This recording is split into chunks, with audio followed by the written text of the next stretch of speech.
So welcome to another video. My name is Captain Giorgio, and today we'll be coming back to the Elements of Design series. It's been a while since I've done one of these, so let's pick it up from where we last left off.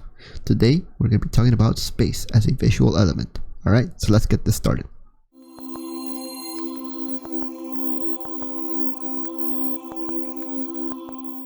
So if you're a new viewer, what I'm currently doing is talking about the elements of design and how they can be implemented into the medium of photography. The elements of design are the building blocks to creating a great composition.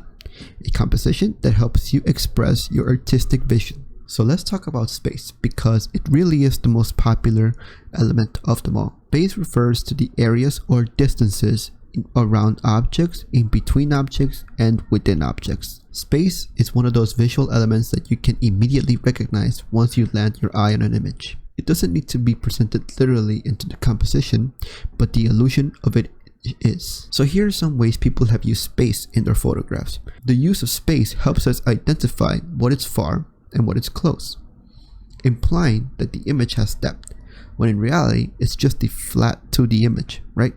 But because of the illusion of space, we have a sense of recognition that there's depth. Space can also give off subliminal messages. If you do not know what subliminal messages are, in short, it's kind of like a hidden message across your image or photograph without necessarily telling you about it. You see a lot of subliminal messages in like political art, or you see it in illustrations. I know there's many illustrations out there that contain subliminal messages, so it's just a matter of practicing how to recognize them and using the visual elements to guide you. Space has also been known to be like the breast of an image, and by that I mean instead of seeing a lot of things going on within a picture, space actually alleviates that and creates this environment where the viewer has a chance to take a break from analyzing everything that you have in your picture. Instead, space enables the viewer to kind of relax and analyze at ease when going through your photograph. There was a point in Chinese history where the illustrators were using space to symbolize, lakes, clouds, the sky. And I think it's a very effective way to show space in your illustrations. However, in photographs, it can be used similarly. As you can see, this is why I enjoy looking at art, because every little thing that we recognize about an image tells us a little bit more about ourselves, right? It tells us about how is it that we analyze the world around us. Because if you recognize these little details in a painting, that pattern tends to pick up again when you're looking at things, when you're out and about in the street, when you're in the real world, basically.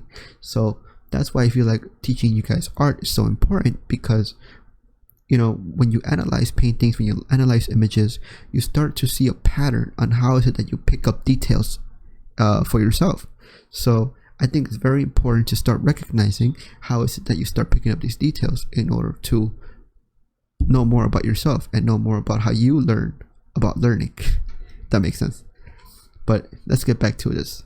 Space comes in two forms. There's positive and negative space. So positive space is the area in the composition where the main object exists in.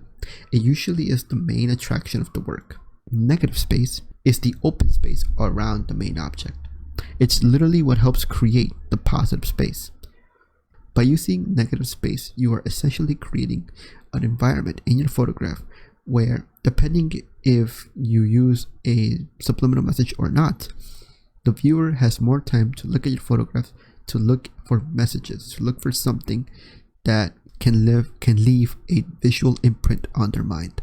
So if you think you know what is it that I'm trying to tell you, please let me know down in the comments. I would really appreciate if you can leave me a comment about if I'm being clear enough in my videos, if you're understanding what is it that I'm trying to say.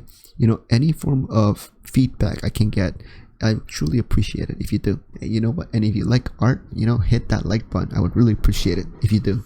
It helps me as a small YouTuber, and if you could consider subscribing as well, that'd be also pretty cool. Alright, so let's go over positives and negative space a little further, right? I want to give you guys something to practice with in this video.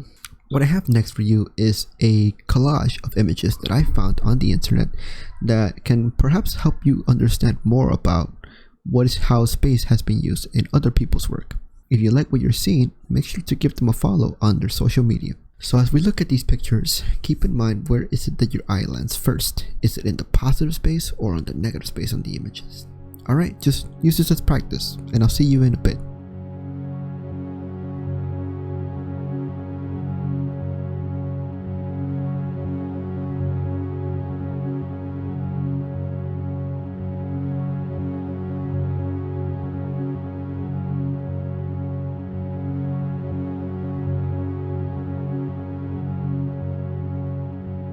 Welcome back. So, do you think these photographers use the power of space effectively in their work? Let me know down in the comments. Remember, my goal is to show you guys and girls the complexities of art and how those complexions affect us emotionally. I hope this video helped you out. All in all, thank you so much for the privilege of your time again. If you would consider liking and subscribing to this video, I would highly appreciate your support. Alright, so I'll be heading out for now, and I'll catch you in the next one. Remember to please like and subscribe if you thought this video was cool, and if you like about learning about art, then I appreciate that too. We're on a journey, so you're more than welcome to hop in. Alright, so I'll see you in the next one. Stay safe, stay well, and remember to stay creative.